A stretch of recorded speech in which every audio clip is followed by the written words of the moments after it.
بسم اللہ الرحمن الرحیم۔ السلام علیکم ورحمۃ اللہ وبرکاتہ۔ دودھ کا ابل کر پینا، اس ایک چیز کا گھر میں کیا نقصان ہوتا ہے جان کر آپ آئندہ کبھی دودھ کو پینے نہیں دیں گے۔ حضرت امام علیہ السلام کی خدمت میں ایک عورت حاضر ہوئی اور ہاتھ جوڑ کر عرض کرنے لگی، یا علی، ہمارے گھر میں جھگڑے بہت ہوتے ہیں، کوئی کسی سے محبت نہیں کرتا اور رزق میں تنگی رہتی ہے۔ حضرت علی سے ایک عورت نے پوچھا، ایسا کیوں ہوتا ہے؟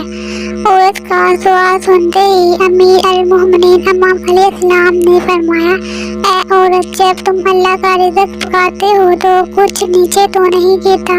یہ سوال سن کر عورت نے عرض کیا، ہاں علی، جب میں دودھ ابالتی ہوں تو وہ تھوڑا سا گر جاتا ہے۔ بس عورت کا یہ کہنا تھا کہ حضرت علیہ السلام نے فرمایا، اے عورت، یاد رکھنا کہ جب تم اللہ کا دیا گیا رزق گراؤ گی اور جلاؤ گی تو اس سے گھر میں بے سکونی، جھگڑے، نفرت اور رزق میں تنگی کے اسباب پیدا ہوں گے۔ دودھ کو ابال کر پینا چاہیے، لیکن ساتھ یہ بھی دیکھنا چاہیے کہ دودھ ابل کر زمین پر نہ گرے۔ تم اپنی اس عادت پر قابو پا لو، اللہ کے کرم سے تمہارے گھر میں سکون، محبت اور برکت آ جائے گی۔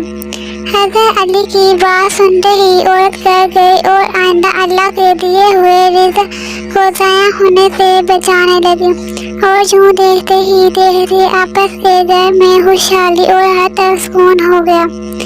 سبق: اپنے گھر میں اللہ کے دیے ہوئے رزق کو ضائع ہونے سے بچائیں۔ شکریہ۔